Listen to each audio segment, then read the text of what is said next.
tadi.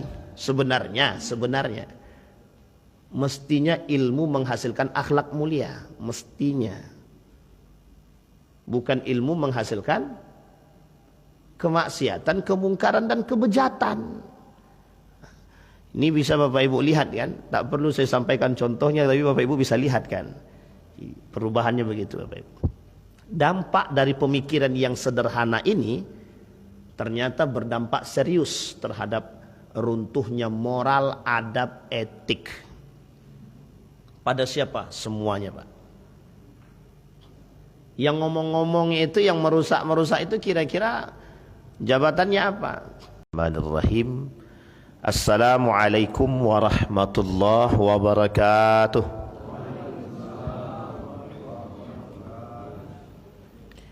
Alhamdulillahi rabbil alamin. Alhamdulillahilladzi arsala rasulahu bil huda wa dinil haq liyudhhirahu 'alad dini kullih wa kafa billahi syahida. Ashhadu an la ilaha illallah wahdahu la syarika lah wa ashhadu anna Muhammadan abduhu wa rasuluh la nabiyya ba'd. Allahumma salli wa sallim wa barik ala hadzal nabiyyil karim. Allahumma salli ala Muhammad wa ala ali Muhammad fil alamin innaka Hamidum Majid. Puji syukur kehadirat Allah dengan mengucapkan alhamdulillahi rabbil alamin. Berselawat kepada Nabi dengan mengucapkan Allahumma salli ala Muhammad wa ala ali Muhammad fil alamin innaka Hamidum Majid. Ya ayyuhan nasu ittaqu rabbakum alladhi khalaqakum min nafsin wahidah wa khalaqa minha zawjaha wa batha minhuma rijalan katsiran wa nisaa'a wattaqullaha alladhi tasaaluna bihi wal arham innallaha kana 'alaikum raqiba. Wa qala Allah Ta'ala ya ayyuhalladzina amanu ittaqullaha wa qulu qawlan sadida yuslih lakum a'malakum wa yaghfir lakum dhunubakum wa may yuti'illaha wa rasulahu faqad faza fawzan 'azima. Mudah-mudahan di subuh hari ini Allah limpahkan rahmat dan karunia-Nya kepada kita semua. Allah berkahi, Allah sehatkan, insyaallah husnul khatimah. Kemudian untuk orang tua kita yang telah mendahului, Allah tempatkan di tempat terbaik di sisi-Nya. Allah terima amal ibadahnya. Allah kumpulkan bersama orang-orang yang saleh. InsyaAllah Allah tempatkan di tempat terbaik untuk orang tua kita yang masih hidup. Allah kuatkan, Allah sehatkan, Allah limpahkan rezeki. InsyaAllah Allah anugerahkan anak-anak yang saleh dan husnul khatimah. Amin ya rabbal alamin. Baik Bapak Ibu sekalian yang berbahagia, di subuh hari ini masih sama materi kita tentang perang pemikiran yang tidak ada usainya. InsyaAllah nanti selesai Bapak Ibu, mudah-mudahan. Jadi Bapak Ibu, di dalam satu cerita, satu ketika ada seorang profesor bernama Profesor Dr. Hamid Fahmi Zarkasi. Sekarang beliau menjadi rektor di Universitas Darussalam Gontor. Namanya Hamid Fahmi Zarkasi. Beliau mengemukakan satu penelitian yang penelitiannya menurut saya cukup unik. Kata beliau, ada seorang peneliti sudah profesor, bergelar profesor. Yang pertama bernama Richard Lynn dari Ulster University. Kemudian juga berasal dari Irlandia Utara. Kemudian Helmut Nyborg dari Universitas Aarhus, Denmark. Kemudian John Hervey, ini namanya memang Inggris nih, agak susah sedikit, dari Inggris. Beliau meriset 137 negara di dunia. 137 negara di dunia. termasuk salah satunya di Indonesia. Menariknya, riset beliau ini mengkaji tentang ilmu yang hasil daripada hipotesisnya itu korelasi, kaitan negatif antara IQ IQ ini apa kepanjangannya? Intelligent quotient, quote, dengan keimanan, iman. Jadi membahas kecerdasan dengan keimanan. Nah, ini penting juga nih. Kalau kita umat Muslim, dan itu termasuk salah satunya Indonesia, kata dia. Dia membahas IQ dan iman, antara kecerdasan dan keimanan. Dalam penelitian beliau itu, hipotesanya gini: semakin cerdas seseorang, maka ia akan semakin sekuler atau ateis. Jadi semakin tinggi tingkat kecerdasan seseorang itu, semakin ateis. Ini kalau dipahami sepenggal ini, jadi kita dituntut untuk ateis gitu maksudnya. Semakin bodoh seseorang, itu dia semakin religius. Ini penelitian aneh nih. Tapi 137 negara, ya ini tergantung ya, nanti kita lihat. Bisa dipahami kalimatnya Bapak Ibu. Semakin pintar seseorang itu, semakin cerdas seseorang, maka dia akan semakin ateis. Akan semakin ateis. Ini dulu pernah saya sampaikan juga dalam penelitian yang lain. Semakin tinggi tingkat ateis satu negara, maka dia akan semakin sejahtera. Nah, ini kaitan nih, berkaitan. Kalau yang tadi IQ dan keimanan, kecerdasan dan keimanan. Semakin cerdas seseorang, maka dia akan semakin ateis. Dan ini sebenarnya yang sedang ditampakkan kan begitu. Tapi semakin bodoh seseorang, kata beliau, dia akan semakin agamis, religius, semakin radikal dalam beragama. Penelitian pertama ini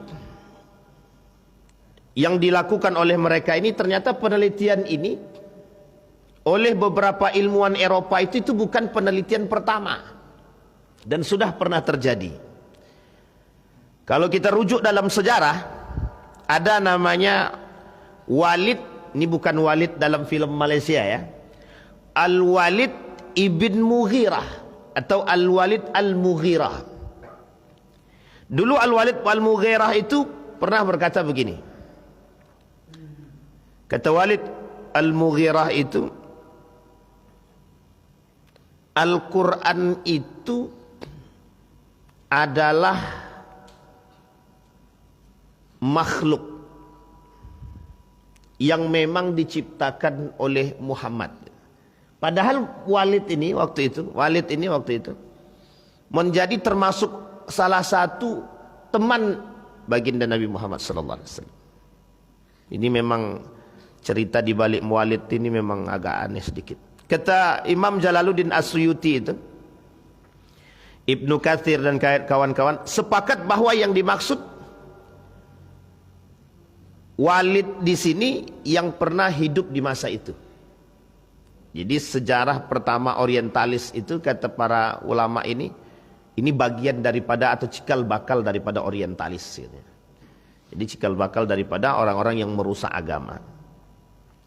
Kalau kita baca bukunya Yusuf Al-Qaradawi, dalam judulnya Bid'ah dalam Agama. Judulnya itu Bid'ah dalam, agak-agak ngeri-ngeri sedap memang. Bid'ah dalam agama. Kata Yusuf Al-Qaradawi itu, bid'ah dalam agama itu termasuk orang-orang disebabkan oleh orang-orang yang berilmu tapi tidak beriman. Berilmu tapi tidak beriman. Tapi ada sebaliknya. Dalam pandangan lain itu penyebab kesesatan seseorang itu disebabkan karena du'ful ilmi wa du'ful iman. Kelemahan ilmu dan kelemahan iman. Ini dalam pandangan orang-orang ilmuwan muslim. Nah, kita kembalikan Pak daripada penelitian tadi. Maka kata Prof. Hamid itu, penelitian ini diapresiasi. Yang mengatakan semakin cerdas orang maka dia semakin religius, itu diapresiasi. Apresiasinya apa?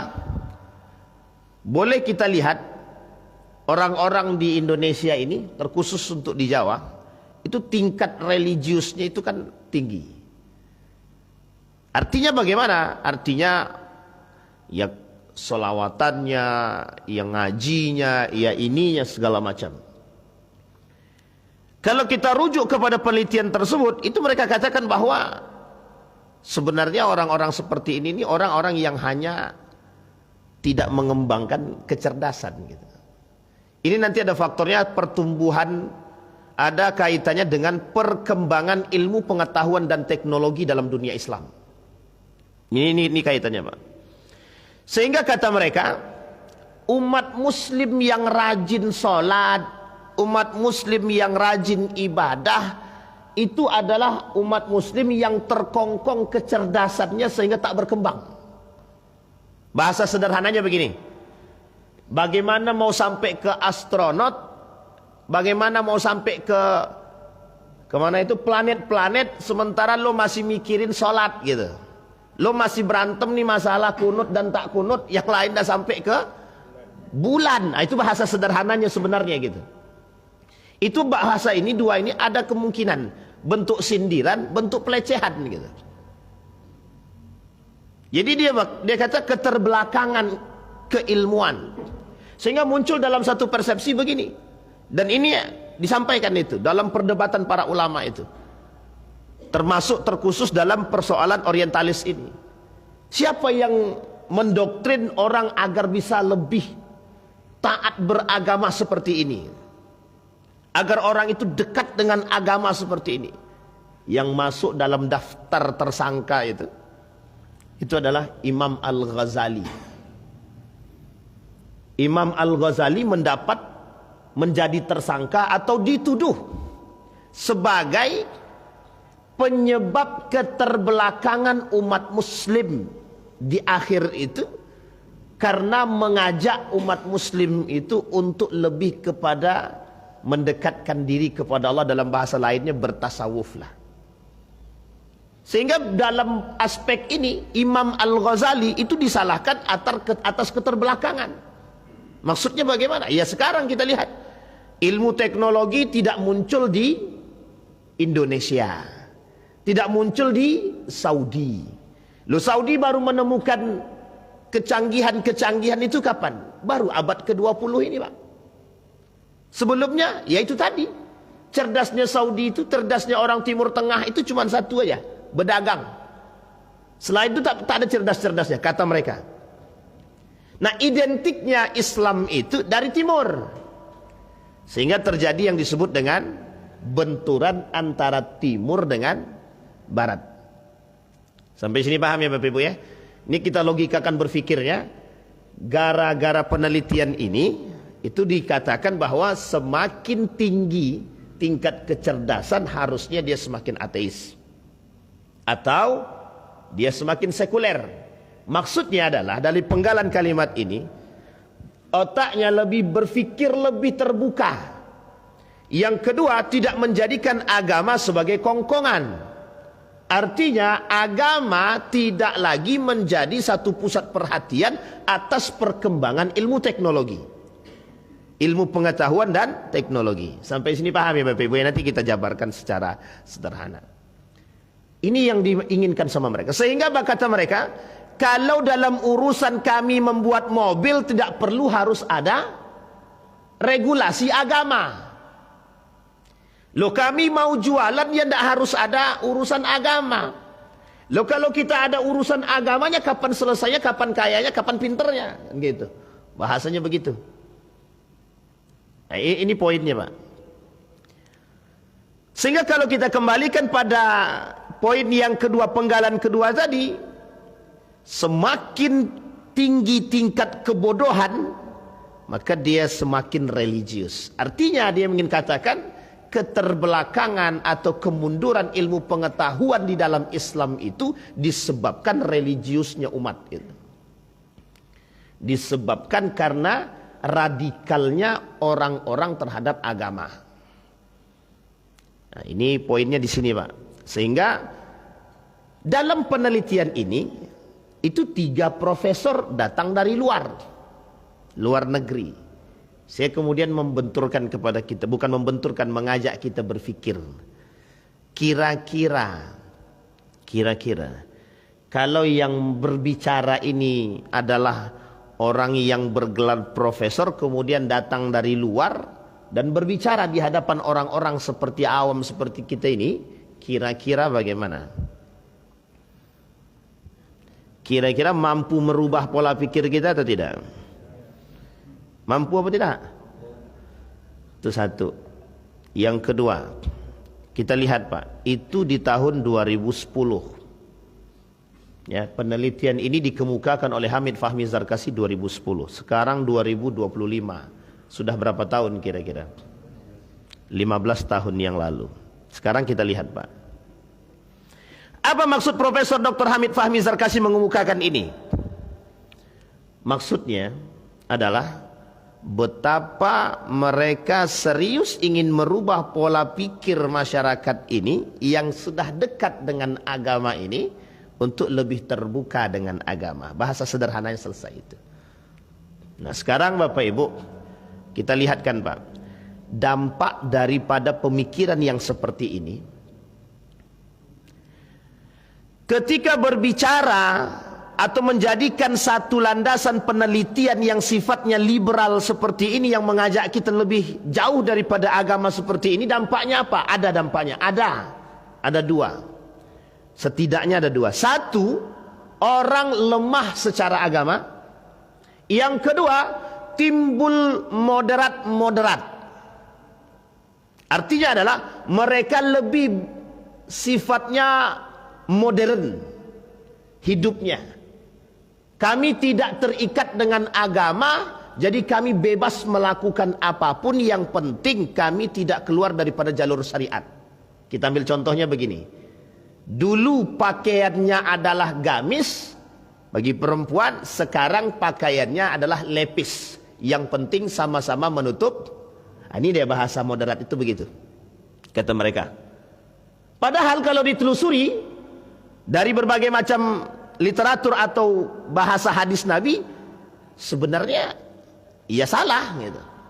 Cuma kata mereka yang penting kan menutup Artinya ilmu yang berkembang, kami berhasil menciptakan sesuatu inovasi daripada pakaian perempuan tanpa harus membuka aurat. Sekalipun inovasi pembangunan atau inovasi penciptaan pakaian tadi, baik itu membentuk tubuh dia tapi masih menutup aurat, baik itu menampakkan aurat dia meskipun menutup aurat, itu tidak bertentangan.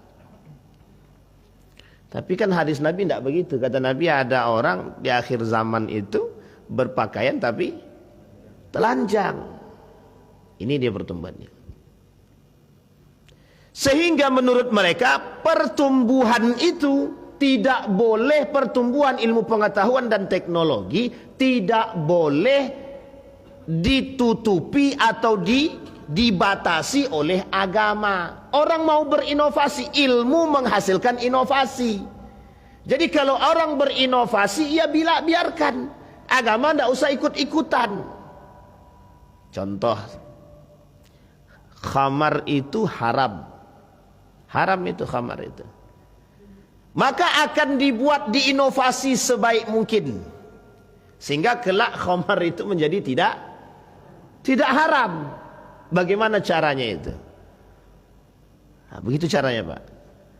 Sehingga perkembangan ilmu pengetahuan teknologi oleh mereka itu, kalau sudah bercampur dengan agama, rusak. Maka Bapak Ibu yang guru-guru, ini tujuannya di situ. Harus bisa berinovasi. Biarlah mereka berinovasi dan agama jangan ikut campur dalam urusan inovasi daripada ilmu pengetahuan tersebut.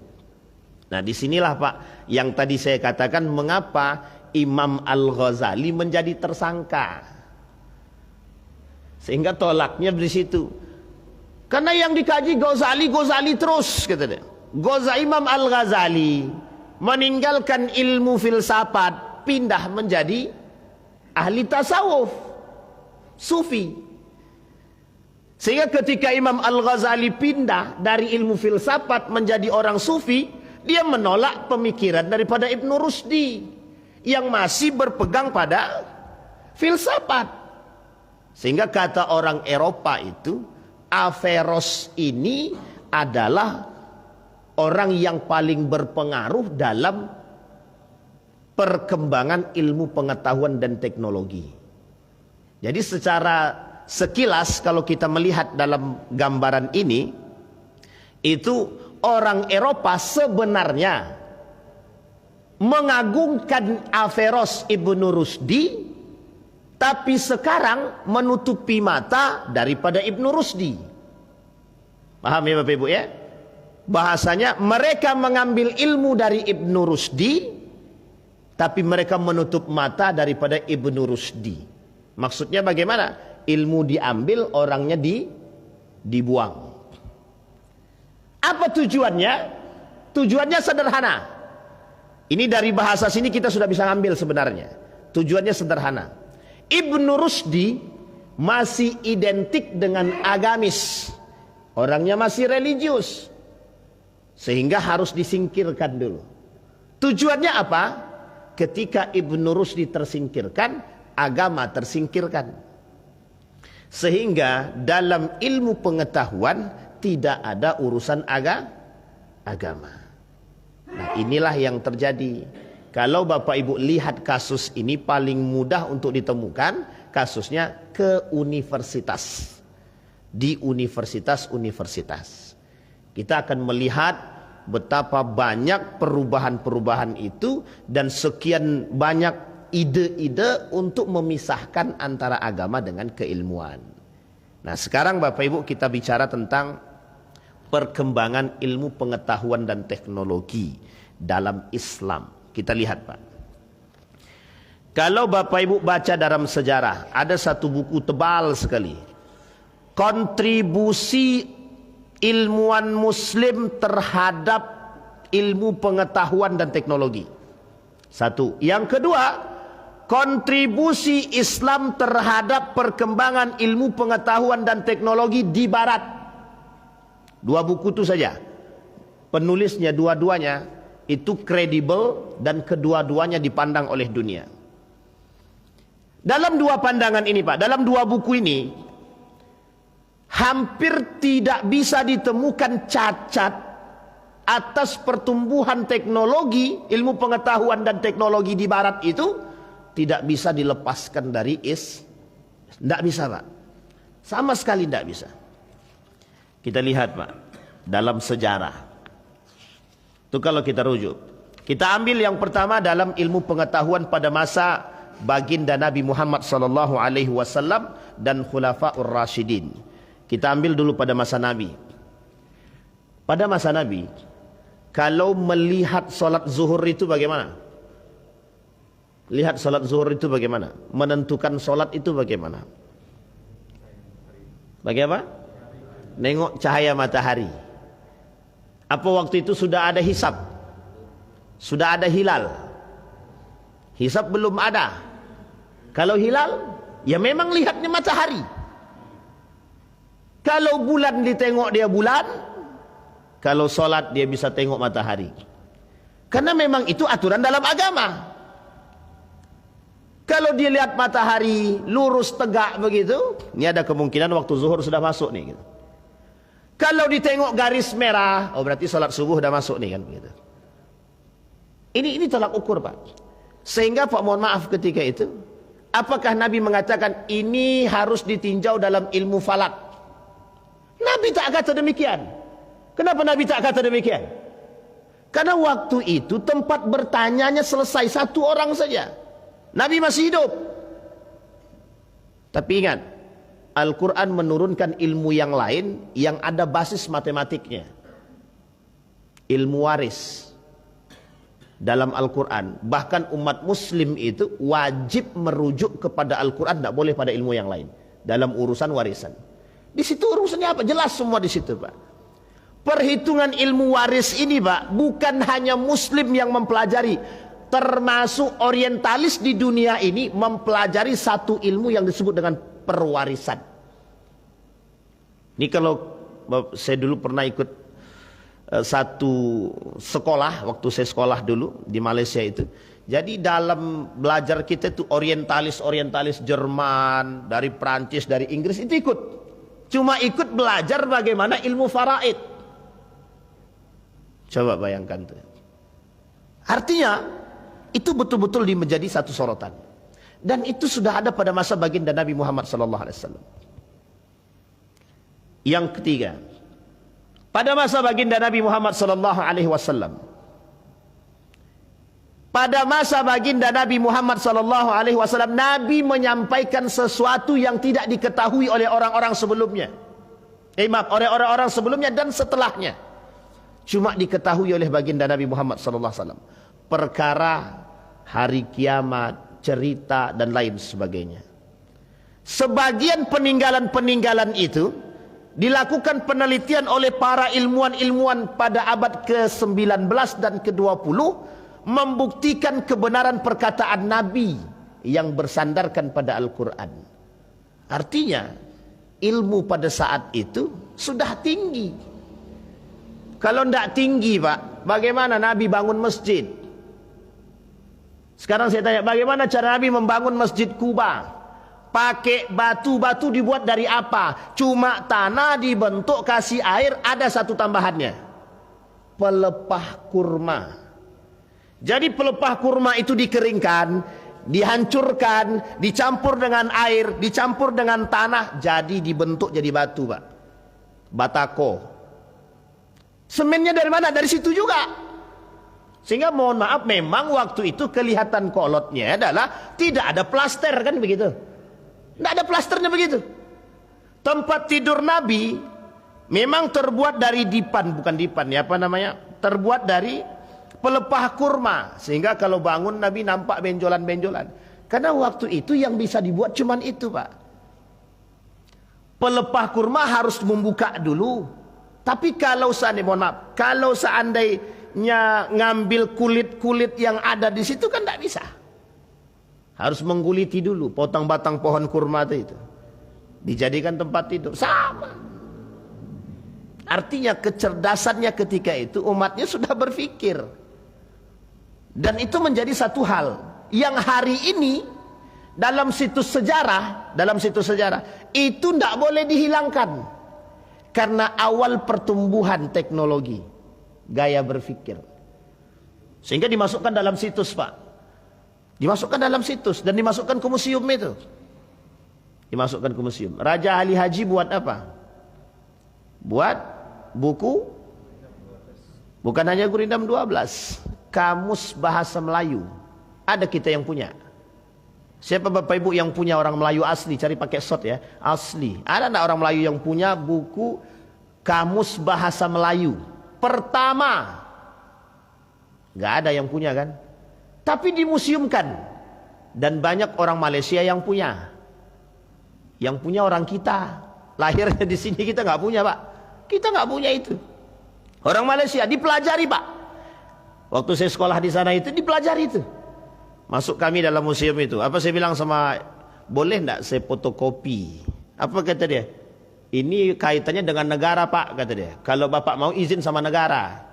Enggak mungkin pula saya datang dulu ke Pak Presiden, Pak, saya tolong izinkan saya untuk fotokopi buku itu.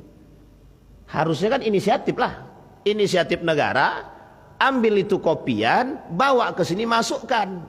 Terserah mau diajarkan kembali atau bagaimana gitu. Tapi tolak ukurnya adalah itu, bukunya itu. Bahasa Melayu Malaysia itu yang menjadi sandaran kamusnya ya Kamus Bahasa Melayu Raja Ali Haji.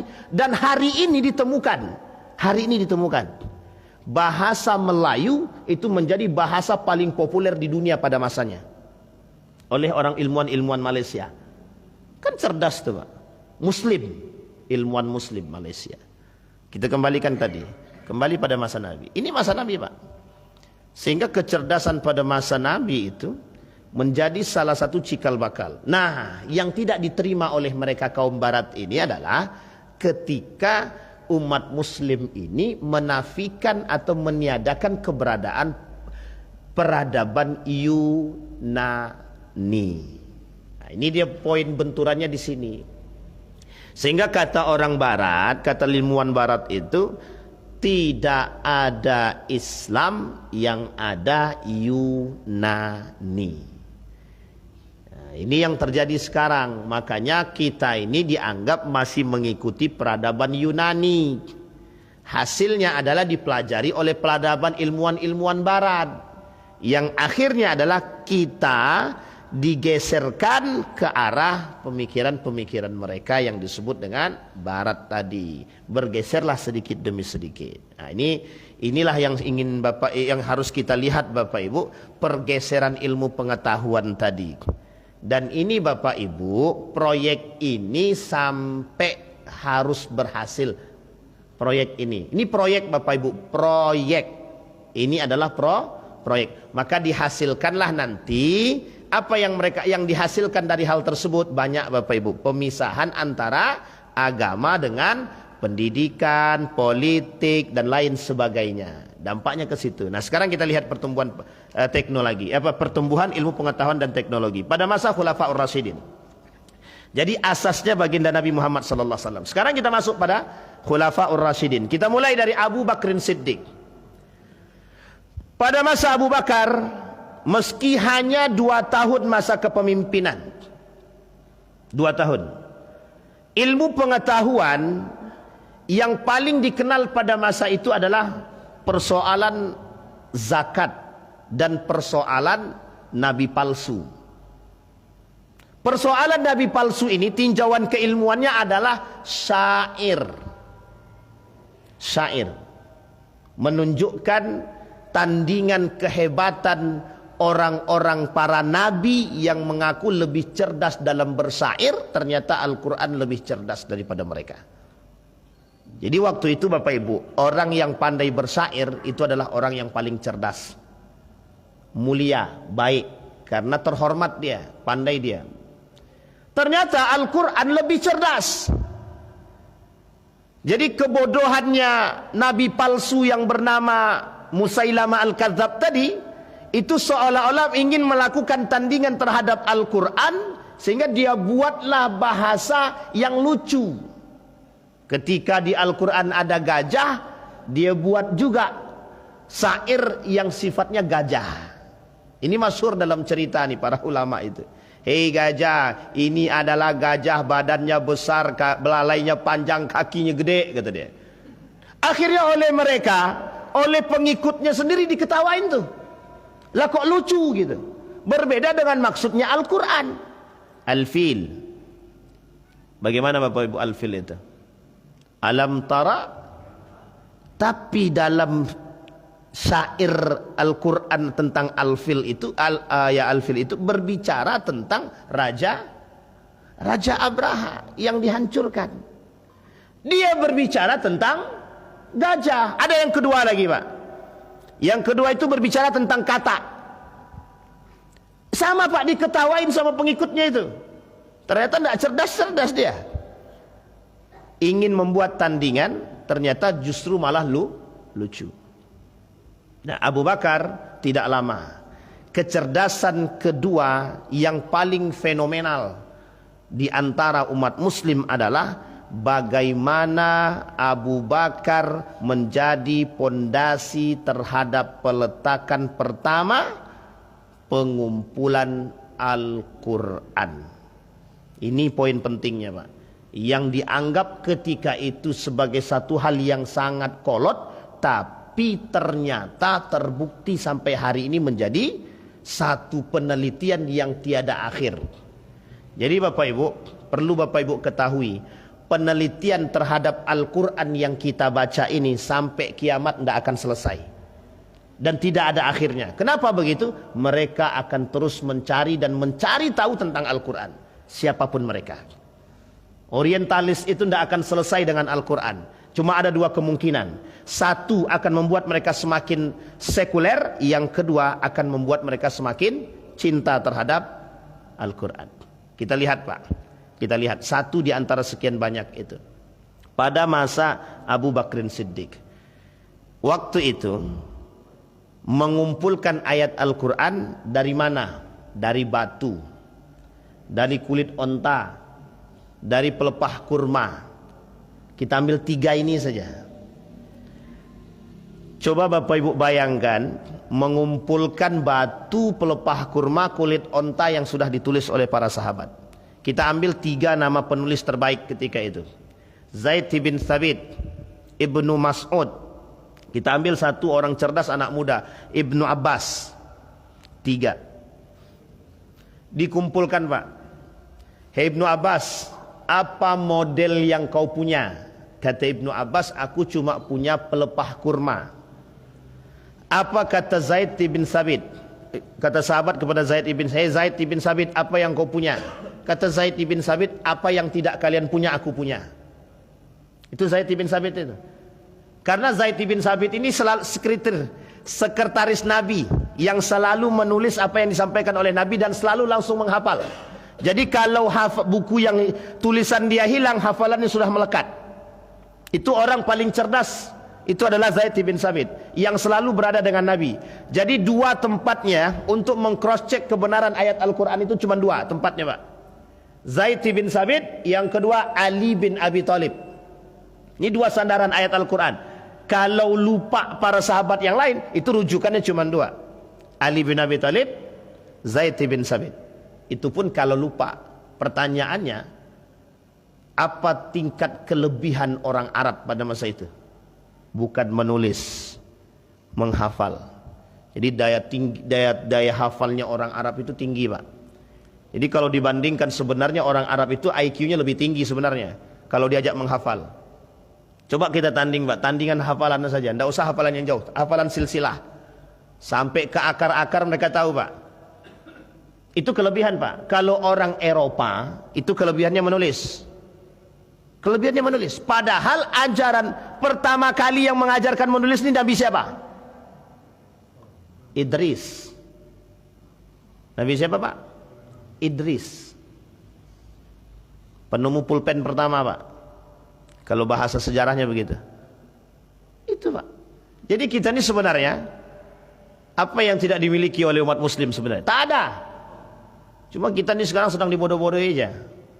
Memang dibodoh-bodohi tapi kan positif. Tidak ada positif yang dibodoh-bodohi, itu kan nggak positif Pak. Iya kan? Kita tidak positif. Cuma karena mereka gengsi untuk mengatakan bahwa muslim itu punya pengaruh, tidak mau dia. Itu saja gengsi mereka untuk mengatakan muslim punya pengaruh. Tidak. Sebenarnya bukan itu Bapak Ibu. Sampai kapanpun Islam harus diredup. Tidak boleh diangkat. Tidak boleh. Jadi pertempuran ini harus sampai sekarang harus berjalan. Kita kembalikan Pak. Kata Zaid bin Thabit, apa yang tidak kalian punya saya punya. Sehingga Bapak Ibu, dalam proses pengumpulan tadi meninggal Abu Bakar. Abu Bakar meninggal. Pada masa Umar bin Khattab, kecerdasan yang dilakukan oleh Umar bin Khattab berbicara dengan orang yang tidak berada di tempatnya Pak. Bagaimana maksudnya? Tulisan Umar bin Khattab ini dipahami oleh pendeta yang ada di Yerusalem. Tulisannya Pak. Itu kalau dibilang masalah kecerdasan waktu itu jangan salah Pak. Itu media itu teknologinya sudah canggih itu. Meskipun dengan surat kan. Tapi surat itu dengan bahasa yang sederhana tapi bahasa yang bagus tapi dipahami dengan baik. Artinya apalah? Sistem ketika itu Bapak Ibu, sifatnya tulisan itu bersifat sastra. Orang sekarang tuh tidak bisa menandingi kehebatan sastranya orang zaman dulu, tidak bisa Pak. Saking hebatnya. Sehingga ketika itu bahasa komunikasi antar negara yang berbeda bisa dipahami. Itu bahasanya begitu. Jadi kalau dibilang Nabi tidak cerdas, itu salah itu. Ada yang bilang, ada Pak. Nah, Muhammad itu bodoh katanya. Kalau bodoh kok bisa dituduhkan membuat Al-Quran? Jadi tuduhan Muhammad itu begini. Nabi Muhammad itu tuduhnya begini. Tuduhannya banyak pokoknya Nabi ini sudah kompleks banget nih masalahnya Nabi ini. Dituduhannya banyak. Apa kata mereka tuduhannya terhadap Nabi? Muhammad itu kan buta. Sejak kapan orang buta pintar? Loh ya. Tapi tuduhan keduanya bertolak belakang. Apa tuduhan keduanya? Al-Quran itu buatan Muhammad dan budaya Muhammad.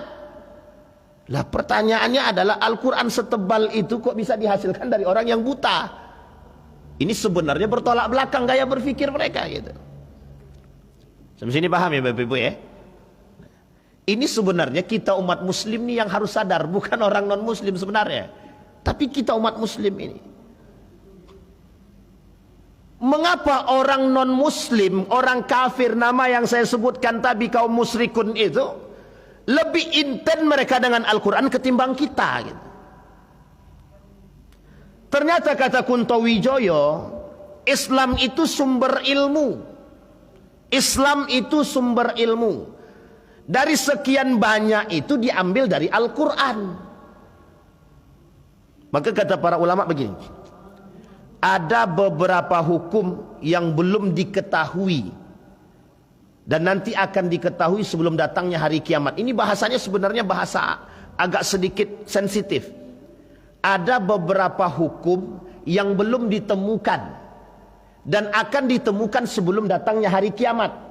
Artinya kalau hukum ini sudah sempurna, maka akan terjadi hari kiamat. Coba kalau bukan karena ilmu. Baik, itu pertumbuhan ilmu. Khulafaur Rasyidin. Sekarang Abu Bakar, Umar, Utsman, kemudian Ali bin Abi Thalib, termasuk pada masa Ali bin Abi Thalib. Dan masa Ali bin Abi Thalib inilah puncak ketinggian keilmuan yang tidak bisa dihindari. Diskusi perdebatan termasuk yang paling hangat pertama dalam pemahaman keilmuan keislaman itu terjadi pada masa Ali bin Abi Thalib. Maka tak salah ketika ada yang mengatakan anna madinatal ilmi huwa aliyu babuha. Jadi ilmu itu kuncinya ada di Ali bin Abi Thalib. Pintunya Rasulullah, kuncinya ada di Ali bin Abi Thalib. Kecerdasan Ali.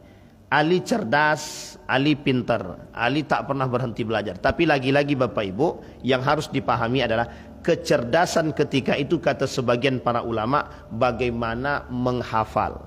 Tapi ingat Bapak Ibu, sebenarnya bukan itu. Kecerdasan para sahabat ketika itu dibarengi dengan satu, keimanan yang kuat. Sehingga Allah menganugerahkan ilmu-ilmu yang lain kepada para sahabat, kepada para nabi. Itu yang penting Pak. Beberapa waktu yang lalu,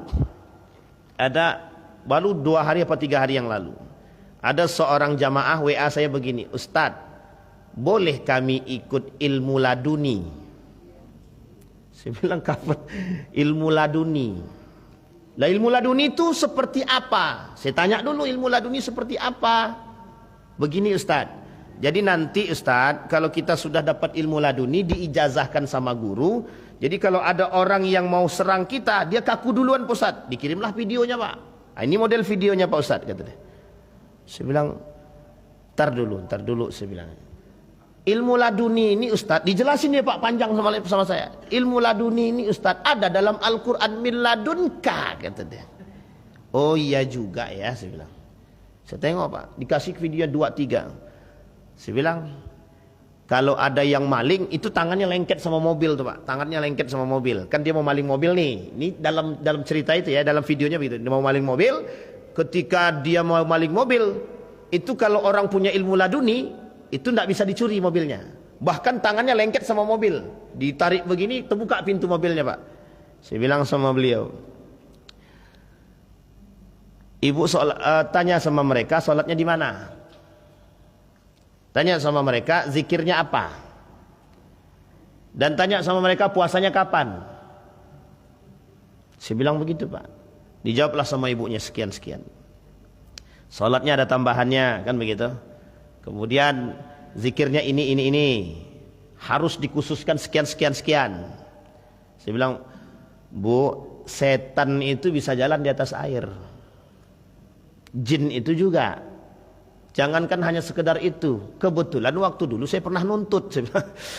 Dulu saya pernah nuntut Pak, waktu di Banyuwangi. Pernah dulu ikut namanya puasa muti untuk 2 ilmu saja, Hanoman sama pelet. Paham maksud saya Pak? Jadi Hanoman itu kita bisa lompat dari sini sampai sono, langsung timbulnya di ujung sono Pak. Ilmu Hanoman Pak. Itu di Jawa yang kayak gini. Sensitif ini Pak. Tapi ada syaratnya untuk nuntut itu, ada. Kita tetap Islam iya, tapi apa? Puasa. Wah ini bagusnya Pak, karena kalimatnya puasa. Rupanya puasa muti. Minum air putih, makan nasi putih, kemudian bertapa. Yang waktu itu ya, bukan yang laduni tadi. Tapi Ustaz, kalau laduni ini kita tidak begitu Pak Ustaz. Kita cuma cukup berzikir, tirakat, kita berzikir. Nanti diijazahkan. Saya bilang sama ibu, tidak usah yang aneh-aneh Bu. Sholat 5 waktunya rajin di masjid, zikir perbanyak, banyak hari-hari dengan zikir selesai. Tidak perlu ibu laduni, tidak perlu, saya bilang itu. Kalau Allah berkehendak selesai, kalau tidak selesai. Ramah-ramah rusak akidah kita Pak. Di tengah, ini yang sebenarnya saya katakan Bapak Ibu, penelitian yang dilakukan oleh mereka ini, yang tadi kita katakan, itu sebenarnya merujuk kepada hal tersebut. Betapa kolotnya orang-orang yang ingin, mohon maaf, memiliki ilmu-ilmu yang aneh-aneh dihasilkan dari, mohon maaf, latar belakang agama. Pengen bisa pelet, pengen bisa kebal, pengen bisa ini, itu dan lain sebagainya. Tapi yang dijadikan kambing hitamnya agama. Sehingga mohon maaf Bapak Ibu, mohon maaf, ada orang bicara dengan Tuhan, ada orang masuk surga 1 juta dan lain sebagainya. Itu dampak perbuatan tersebut. Itu yang didasarkan pada du'aful ilmi wal iman. Lemahnya ilmu dan lemahnya iman. Sekarang apa dampak perbuatan? Kesesatan Pak, kesesatan. Sehingga wajar kalau mereka berkata, sebenarnya bukan wajar, tapi kalau mereka berkata kebodohan itu menghasilkan orang yang religius, itu sebenarnya dampaknya Pak. Tapi kalau kita mau kembalikan dalam sejarah, di mana sahabat yang cerdas yang tidak beriman? Di mana sahabat Nabi yang cerdas tapi tidak beriman? Tidak ada sama sekali. Coba bayangkan, seorang Uwais Al-Qarni, kita tinjau dari segi keilmuan, yang dianggap oleh sebagian kalangan kolot, aneh kan? Menggendong kambing keliling bolak-balik rumah dia sendiri, aneh kan? Dibilang orang gila kan? Gila Pak. Tapi apa yang dihasilkan itu? Kalau bukan karena keimanan yang pertama, yang kedua, apa yang dimaksud daripada perbuatan tersebut? Ini yang paling penting Pak. Ilmu tidak lebih tinggi daripada akhlak. Ilmu tak lebih tinggi daripada akhlak. Sehingga hasil daripada penelitian mereka mengatakan begini, lebih berilmu lebih penting daripada berakhlak. Nah yang sekarang yang mau dimasukkan kepada kita, bukan mau dimasukkan, yang sedang dimasukkan ke kita itu berilmu tapi tidak masalah Anda tidak berakhlak, yang penting Anda berilmu. Sehingga kejujuran dalam ilmu pengetahuan itu menjadi satu hal yang kontroversi atau kontradiksi. Kok Ustadz berani bilang begitu? Ya memang begitu keadaannya. Kalaulah ilmu yang difikirkan, yang diajurkan kepada kita ini memang berdasarkan pada keadilan, kejujuran, ya itu tadi, sebenarnya mestinya ilmu menghasilkan akhlak mulia, mestinya. Bukan ilmu menghasilkan kemaksiatan, kemungkaran dan kebejatan. Ini bisa Bapak Ibu lihat kan? Tak perlu saya sampaikan contohnya, tapi Bapak Ibu bisa lihat kan? Perubahannya begitu Bapak Ibu. Dampak dari pemikiran yang sederhana ini ternyata berdampak serius terhadap runtuhnya moral, adab, etik. Pada siapa? Semuanya Pak. Yang ngomong-ngomong itu, yang merusak itu kira-kira jabatannya apa? Ya, baik. Sekarang kita lihat pada masa para sahabat. Sekarang saya tanya kita lihat pada Ali bin Abi Thalib. Perhatikan Pak, Ali bin Abi Thalib. betapa kuatnya pemahaman Ali terhadap agama yang menyebabkan Ali bisa secerdas itu. Bagaimana model keagamaan Ali? Ali terkenal orang nomor 2 paling sufi setelah Abu Bakar. Ali terkenal nomor 2 paling sufi setelah Abu Bakar. Tapi Ali terkenal manusia paling cerdas ketika itu di tengah para sahabat. Setiap pertanyaan itu disandarkan kepada Ali bin Abi Thalib, termasuk Umar bin Khattab, Abu Bakar dan Utsman bin Affan. Setiap pertanyaan yang datang dari non muslim dan orang-orang kafir itu yang menjawab siapa? Ali bin Abi Thalib. Bahkan pertanyaan yang tersulit sekalipun dijawab sama Ali bin Abi Thalib dengan satu jawaban untuk semua pertanyaan. Pertanyaan 15 jawabannya cuma satu. Itu kurang cerdas apa cerdas banget? Kalau bahasa lainnya jenius kan? Baik. Sekarang ketika kita rujuk kepada dinasti Umayyah, kita masuk kepada dinasti Umayyah. Dalam bahasa buku tersebut, kontribusi umat Islam terhadap perkembangan ilmu pengetahuan dan teknologi.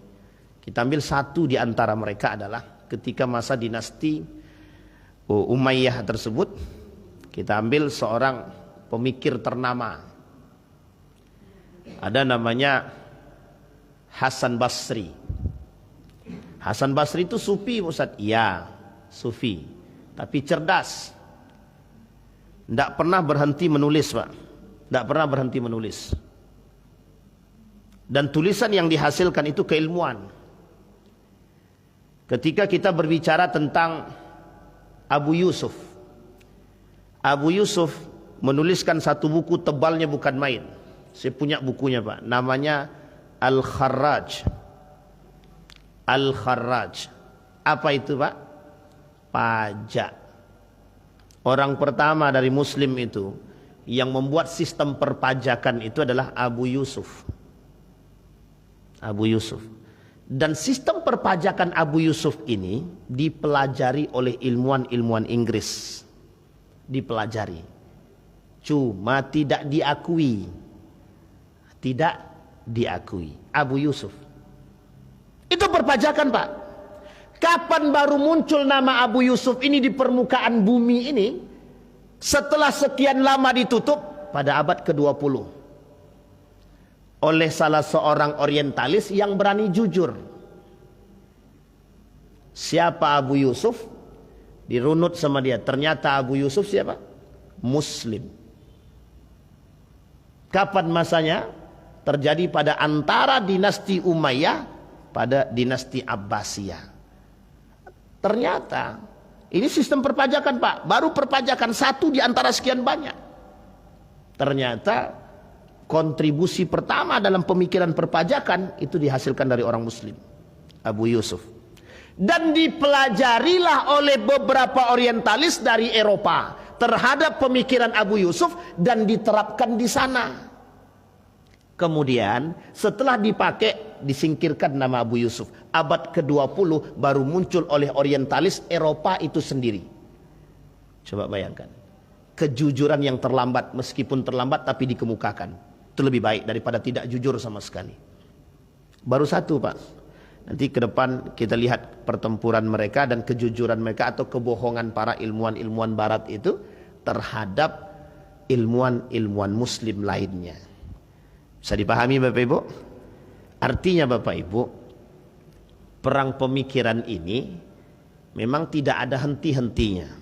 Karena memang kita diajak untuk lebih sekuler dan ateis agar negara ini lebih sejahtera. Jadi kalau Bapak Ibu mau tahu, biar sejahtera negara kita, kita harus sekuler. Tapi Bapak Ibu lihat dampak daripada sekulernya kan? Nah, jadi sebenarnya kalau kita mau bahasakan, semakin tinggi tingkat sekuler seseorang, semakin hancur negara tersebut. Itu sebenarnya penelitian sementara saya. Semakin tinggi tingkat sekuler satu negara, akan semakin hancur. Karena tidak ada norma dan tidak ada regulasi yang tepat.